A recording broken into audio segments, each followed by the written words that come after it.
Hello, and welcome back to another episode of 7 Minutes in Heaven, a podcast devotional for educators.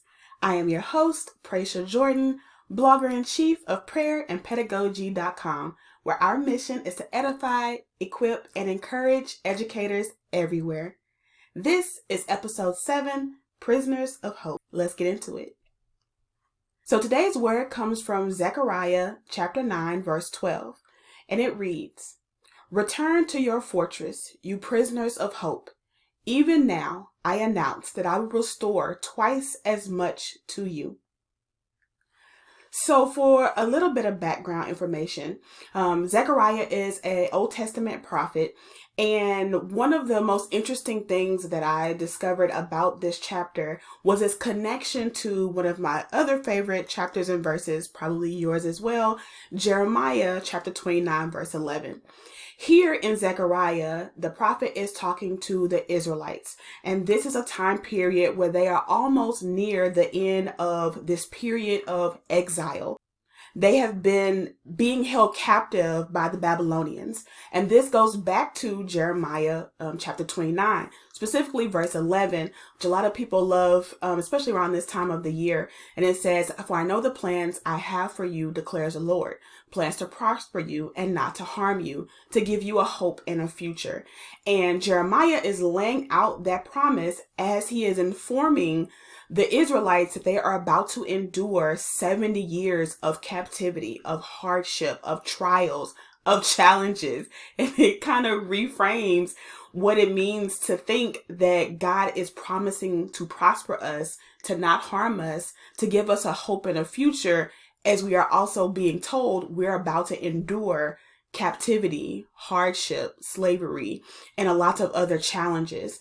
And so Zechariah 9:12 picks up almost towards the end of this period of captivity. And so when it's calling us to return to the fortress, you prisoners of hope, he's talking to a group of people who have been promised hope before, who have endured such trials, hardships, suffering, and captivity. And now as they are getting close to the end, they need a reminder.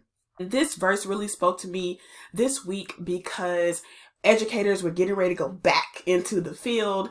The break is over. I hope your break was wonderful, blissful, restful.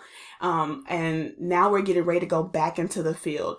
And on my heart this semester, especially given everything that educators have been put through in the past year or two, I want for us to be prisoners of hope. And I am so encouraged in the word as to what that can provide. Let's get into it. First things first, hope provokes remembrance. As I just laid out in verse 12 here, it says, "Return to your fortress, you prisoners of hope." And for me, I think that when the Israelites are hearing this, it's going to provoke them to remember the hope that they were promised before, going back to the prophet Jeremiah and what he laid out at the beginning of this trial. As they are getting closer to the end of this time of captivity, or they are exiting this time of captivity, they are being reminded of the hope that was previously set before them. And I think for us, it's so critical that as we go back into this new year, as we go back into our classrooms, that we are intentional about letting hope provoke us to remember what God has done for us before, what he's done for us just this past semester, how he's kept us throughout this past year, throughout virtual learning, remote teaching, all of the hardships and the trials that we have experienced recently.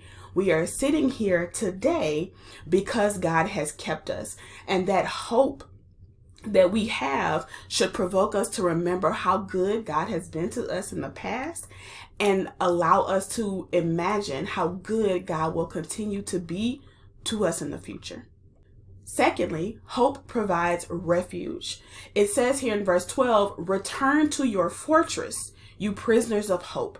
A fortress is a place of safety. It's a place of protection. It is a place where we are kept away from the things that are trying to destroy us.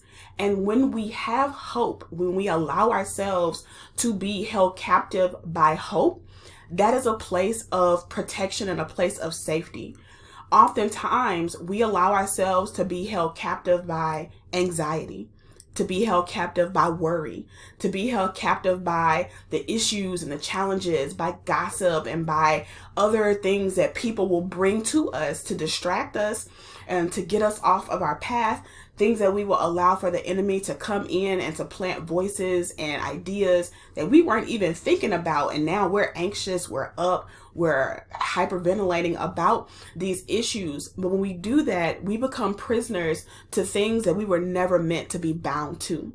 If we are going to be bound to anything, let us be bound to hope. Let us remain in the fortress of hope. Let us be the voice of hope when other people bring anxiety and worry and stress and fear.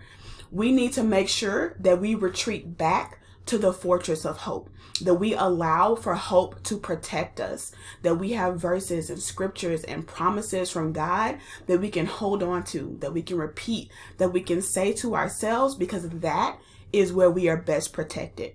When we allow ourselves to be a prisoner of hope, we are allowing ourselves to say no to anxiety, to fear, to depression, to worry, and we are allowing the presence of God to protect us and to keep us. Third, hope promises restoration.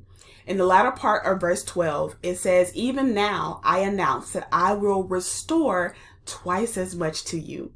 Now this sounds good, and it is, but here's the hard part. Restoration means that we have to go through a season of hardship, because God can only restore what has been lost. And we know that these Israelites have experienced lots of seasons of hardship that they have endured. But when we hold on to the promise of restoration, that hope that we will reap more than what we've sown, that we will get back abundance, overflow, fulfillment beyond what we can imagine, what we can hope for, that promise allows for us to endure the hardship and the challenges that we go through. This is better than any other promises, because anxiety does not promise restoration. Fear does not promise restoration. Worry, stress, and depression do not promise restoration. When we allow ourselves to become a prisoner of hope, when we return to the place where we give ourselves the ability to hope, to know that God's promises are true, to know that God is faithful, to know that He will give us the hope and the future, that He will give us the prosperity, not the harm. When we allow ourselves to be imprisoned by hope, we have a promise that on the other end, we will receive double what will be restored to us. And that is a promise worth holding on to. So here's your 7-minute challenge for the week. First, sit down, reflect, remember, write down how God came through for you in the last year and in the last semester. Second, give yourself something to look forward to. Memorize a verse this week that will help you remain a prisoner to hope. As you go back into your workplace, as you go back into the field, whether it be working remotely from home or face-to-face, masked up in the classroom, my prayer for you is that you will allow hope to keep you prisoner, not just this week, but all semester long. This has been episode 7 of 7 Minutes in Heaven, Prisoners of Hope. Thank you for joining me at the intersection of prayer and pedagogy. See you next time.